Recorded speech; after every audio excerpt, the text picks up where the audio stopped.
Skal vi bare se om du også får dine slides. Du har jo hatt mange roller. Du har vært helseminister i Norge. Du er nå blant annet styremedlem i et selskap som heter Synplan. Og du startet et selskap som heter World Health Connections og jobber mye med helse fortsatt. Og jobber med planlegging av personal og så videre. Og det er veldig interessant. Kanskje ikke mange tenker på det i forbindelse med AI. Så vær så god. Tusen takk, der har vi bildene allerede. Ja, litt om meg selv. Som Nard sa, jeg har holdt på i helsevesenet en mannsalder nå, bokstavelig talt. Noe av det første jeg hadde med IT å gjøre var å lage fylkeshelsesjefenes IT-utvalg for å modernisere litt i byråkratiet. Og det interessante var jo at da var kampen å få IT-leverandørene til å godta at vi ville ha PC-nett, vi ville ikke ha stormaskin. Nå hører jeg på Microsoft at vi har gått full circle, så nå er PC-en egentlig en terminal på en stormaskin oppe i clouden, ikke sant? Så det sier litt om utviklingen som har skjedd. En menneskelig generasjon er 4-5 generasjoner i IT-bransjen, tror jeg. Så dette er jo alle de typer systemer. Jeg ville bare ha et lite helhetsbilde før vi begynner. Jeg har jobbet med mange av disse tingene i mine roller som fylkeshelsesjef og helseminister og lege. Administrative systemer er viktige for økonomi og sånne ting. Så har vi pasientadministrative systemer. De var administrative helt fra starten. Det viktigste var å telle hvor mange pasienter vi hadde og hvilke DRG de kunne faktureres med. Så har vi en del personaladministrative systemer som hittil har vært lønn og regnskap og slike ting. Mens turnusplanlegging har foregått mange steder fortsatt med penn og papir, og andre steder med litt mindre avanserte systemer. Så det er det jeg skal snakke mest om i dag.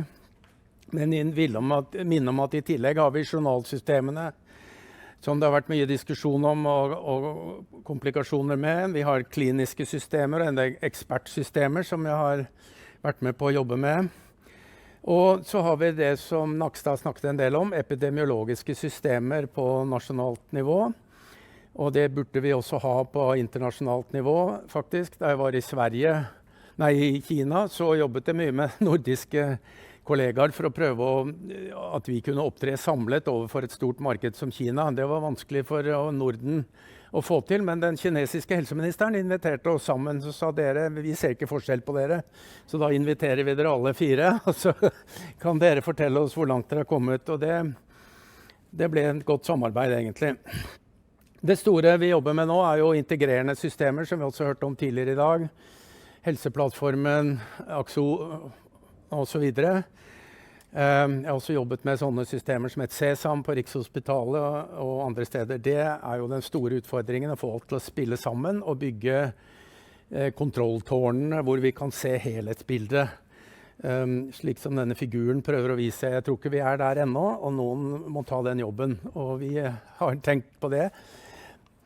Først skal jeg si et kort ord, veldig kort om et annet selskapet jeg er involvert i, som heter CoreMind Vita. Det er et underbruk av noe som heter PubGen, hvor vi nettopp prøver å bygge ekspertsystemer basert på de store databasene.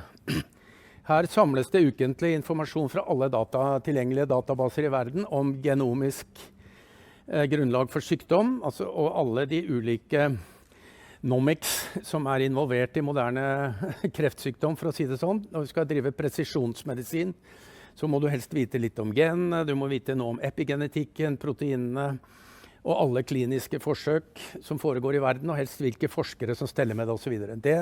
Den typen informasjon kan CoreMind Vita skaffe pasienter som er i en desperat situasjon i kreft. Og vi har i Norge noe som heter ekspertutvalget, som skal kunne tilby second opinion for pasienter i den situasjonen, og de er veldig interessert også i dette verktøyet og har samarbeidet med oss om det. Så det sier litt om hvor trendene går i forhold til presisjonsmedisin. Men så snakket jeg om personaladministrasjon, og grunnen til at jeg synes dette var interessant å være med på, er jo at jeg har blitt veldig tydelig gjort på at personalkostnadene er det som teller i helsevesenet, kostnadsmessig. Personalet de som leverer tjenestene, for det første. Det de som skaper kvalitet og resultater i helsevesenet. På den annen side det de som koster penger, ofte 70-80% av det samlede budsjettet, både i sykehus og i kommunehelsetjenester. Så som den bonden jeg så synes jeg dette var jordnært og praktisk. Jeg liker å ha beina på jorda. Jeg har hørt mye om AI opp gjennom årene fra jeg begynte i denne bransjen, og har vært ikke veldig imponert hittil. Men nå synes jeg det begynner å tegne seg noe som kan bli praktisk både innenfor diagnostikken og innenfor styring og planlegging av ressursene i helsevesenet. Det vi vet om turnusplanlegging at avdelingsledere, som jeg har snakket med mange av da vi hadde helselederutdanning på BI, som jeg var ansvarlig for, veldig mange var opptatt av turnusplanlegging og heltidskultur. Ledere bruker alt for mye tid på dette administrative arbeidet, mens de egentlig skulle lede. Noen tall går helt opp i 70% av tida for å få personalet til å være der, først og fremst, skaffe vikarer og så videre. Og det blir ofte mer forbruk, mer enn planlagt. Og det at det hardt press på personalet fører også mye til utbrenthet og frustrasjon blant pleiepersonalet. Det har dere lest om. Disse tallene fra UK, men England og NHS, men vi har det samme i Norge.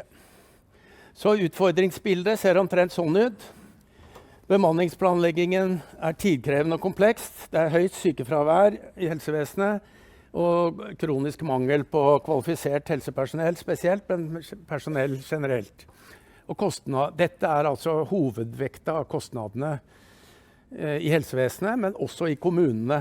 For du kan godt ta med skoler og sånt. Der ikke bemanningsutfordringene så store, tror jeg. Men det andre som viktigst for oss i grunn dette med kvalitet på tjenestene. Hvordan kan vi bidra til å skaffe mer kontinuitet, slik at pasientene ikke møter, som noen har klaget over, ofte 30 nye ansikter i løpet av en måneds tid, både på sykehjem og hjemmetjenestene. Og det siste, som selvfølgelig rådmenn og andre veldig opptatt av, hvordan kan vi bruke disse pengene mest mulig effektivt, og slippe å betale vikarer og vikarbyråer, som notorisk tar dobbelt timepris omtrent, så du kan få 2 fast ansatte for 1 vikar jevnlig. Så her ser du hvor mye det koster og dette bildet var jeg inne på. Og noe av svaret på det som diskuteres i hele helsevesenet og i Sykepleierforbundet og andre steder mer heltidskultur, mindre delte stillinger og dermed mindre vikarer. Det en krevende oppgave å tilpasse seg det innenfor både lovverk og fagforeningenes ønsker og vilje, men det går an.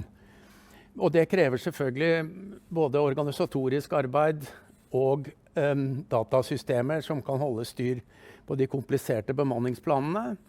Helsevesenet som en del andre sektorer til stede døgnet rundt hele året. 24 timer i døgnet, 7 dager i uka hele året. Så det ganske krevende å bemanne dette.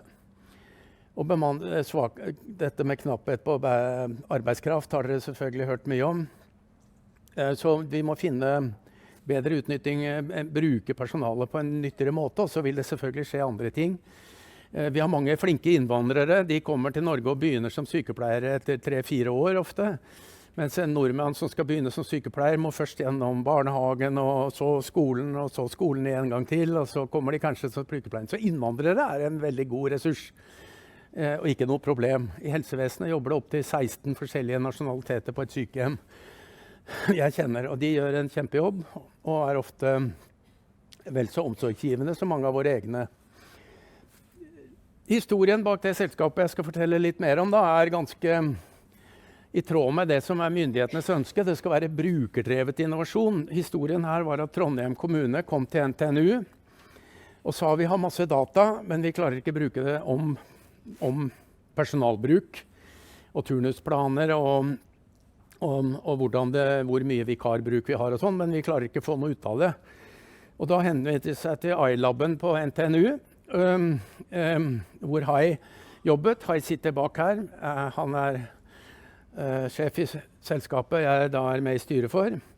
Og på det grunnlag så begynte de utvikling av et system for kommunen, basert på kunstig intelligens og de dataene kommunen selv hadde, Og etter hvert så ble det til et selskap som heter VN Nord, som står for Vietnam Norge, for vi mest vietnamesere enn tyrkere og et par nordmenn der, og flere som begge hatter på hodet. Så det har vært en veldig spennende reise å være med på. Fra omtrent denne starten har jeg vært med da.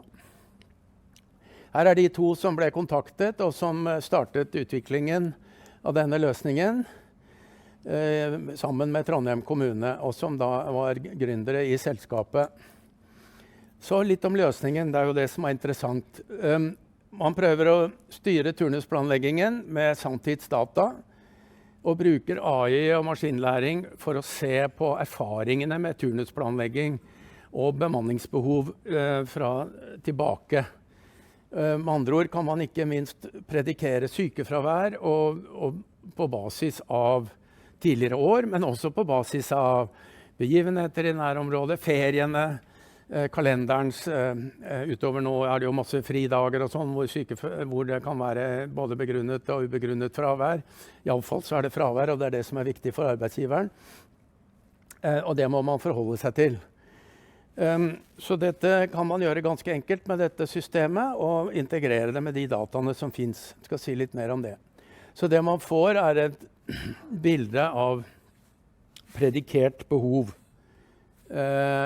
for bemanning basert på tidligere års erfaringer. Og det i seg selv bygges opp på den måten. Historiske data inn, maskinlæring og analyse. Og så får man en prediksjon av sykefravær og bemanningsbehov. Fordi og med kostnader og utgifter knyttet til det selvfølgelig. På den måten så kan man se et nokså svingende forløp av bemanningsbehovet her, og med en bedre prediksjon så kan man glatte dette ut og få mer styring på det. Det vil fortsatt være enkelte uforutsette behov, men de vil være langt mindre enn før. Og da dette et sånn enkelt forklaring på hva som skjer. Du har en bemanningsplan som basert på den manuelle erfaringen og behovet i hver enkelt enhet. Så ser man på dataene fra tidligere tider at på disse spesielle dagene så kan det være litt lavere behov vanligvis, eller litt høyere behov vanligvis ut fra tidligere erfaringer. Og så justerer man planen inn til den nye kurven, så sparer man planlagt bemanning her, og så kan man eventuelt ta det inn på vakt der i stedet. Og dermed slippe å leie ekstra vikarer her borte. Og som sagt, det svarer jo til 2 fastansatte omtrent. Så på dette kan man da aggregere opp. Dataene som brukes ikke personidentifiserbare, det kun anonyme data for ansatte. Vi bruker bare dataene fra kommunen i kommunen, så de blir ikke fjernet derfra. Og så kan man på ulike nivå, enhetslederen kan da bruke dette til å planlegge en turnus basert på predikert sykefravær, og ikke bare guesswork, som egentlig situasjonen nå, eller fremskriving av hva man har gjort forrige uke og sånt. Men her kan man ha fremskrivninger basert på 3-4 års erfaringer og mer. Og det klart at her kan man også bygge inn hva behovsprofilen på avdelingen, og hvordan endrer den seg over tid, og mange andre parametre. Og vi tenker på sykehus, hvor det veldig mye kompleks logistikk og bemanningsplanlegging. Tenk dere rundt det operative triangel, som vi pleier å kalle det. Når det skal skje en operasjon, så må pasienten være der, ferdig preparert på riktig tid, så må doktoren være der selvfølgelig. Men doktoren trenger anestesisykepleier, operasjonssykepleier, stua må være vasket og sterilisert til riktig tid, utstyret må være ferdig pakket, sterilisert og vasket. Ikke sant? Så det masse sånn logistikk som minst like komplisert som på å få flyene til å komme og gå på en flyplass og bagasjen til å komme på riktig sted. Så vi tenker oss at vi kan utvikle videre kontrolltårn-type systemer for ulike både akuttmottak og operasjonssystemer i store hospitaler, og vi har kontakt med en del sånne allerede. Det som var poenget her også, at dette kan brukes på ulike nivåer. Det som skjer på enhetsavdelingen kan akkumuleres opp til økonomiavdelingen, som kan se på kostnadene og prognosere det. Og kommunesjefen kan se på budsjettet for året og så videre. Et lite bilde av at vi henter data fra ulike systemer og lager en egen dataleik, og så bygger vi systemet på det til både prediksjon og analyser og læring. Og dette trinnet her med å samle opp dataene i kommunene tar maks 14 dager. Det har vi erfaring for i flere kommuner, så det er ikke noe veldig komplisert. Så svarene våre på utfordringsbildet er at vi ønsker å optimalisere bemanningsplanleggingen og ressursutnyttelsen, og ikke minst øke kvaliteten og heltidsbruken i tjenestene. Og det vil, tror vi, skape frigitte ressurser som kan brukes på en mer vettug måte enn å betale vikarbyråer for det. Dette er noen av de vi samarbeider med. Dette er en oppsummering av hvor vi vil og hva vi gjør. Så takk for oppmerksomheten.